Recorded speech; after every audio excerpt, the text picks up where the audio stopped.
Hi అండి, ఇవి chicken సాసేజ్లు. దీంతో కర్రీ చేసుకున్నాం. వాటిని చిన్న ముక్కలుగా వేపేసి తర్వాత దీంట్లో కొద్దిగా ఆయిల్ పోసుకుని ఉల్లిపాయలు పచ్చిమిరపకాయలు వేసుకుని కాస్త వేపేద్దామండి. వేపిన తర్వాత కొద్దిగా దీంట్లో అల్లం ముద్ద, పసుపు, ఉప్పు వేసి బాగా తిప్పుతూ ఉండాలి.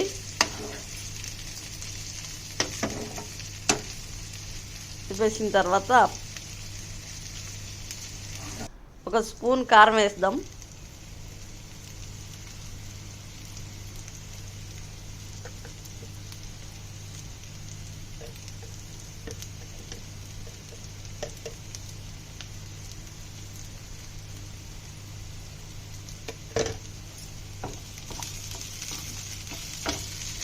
కారం వేసేసిన తర్వాత కూడా ఒకసారి బాగా మూడింటిని బాగా తిప్పి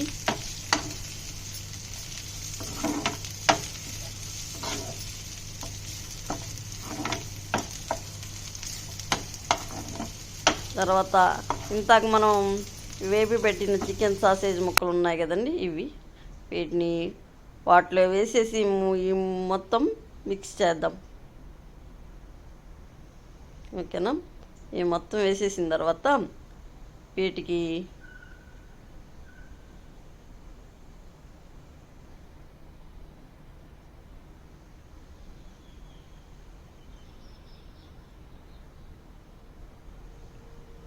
వీటిని మళ్ళీ ఒకసారి కలుపుకుందామండి. ఉప్పు, కారం, పసుపు అన్నీ ఈ చికెన్ సాసేజ్ ముక్కలకి పట్టేలాగా బాగా తిప్పేసి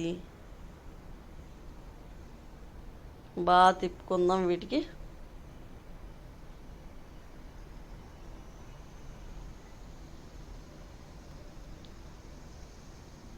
ముందుగా ఎందుకు వేపి పెట్టుకున్నామంటే అండి, స్మెల్ అవి రాకుండా ఉంటాయని.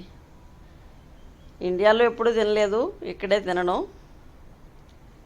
ఇచ్చిన తర్వాత ఒకసారి ట్రై చేద్దామని తీసుకున్నా.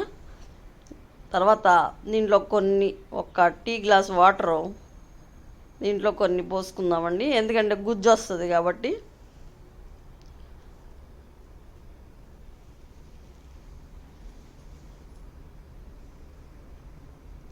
నీళ్ళు పోసిన తర్వాత మళ్ళీ ఒకసారి బాగా కలుపుకుని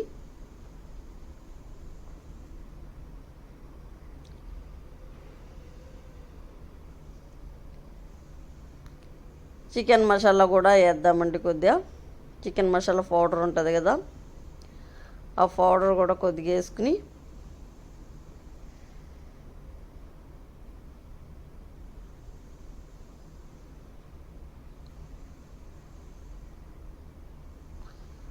పైన కొద్దిగా పౌడర్ వేసుకుని తర్వాత బాగా కలిపి దీన్ని అన్నంలోకి, కూరల్లోకి తినచ్చండి. మేమైతే చపాతీలోకి తిందామని చేసుకున్నాను. ఇలా దగ్గరికి కూర ఇలా బాగా తిప్పేసిన తర్వాత దీంట్లో కొత్తిమీర, కరివేపాకు పైన వేసుకుని జస్ట్ ఒక్క 1 మినిట్ మూత పెట్టేసి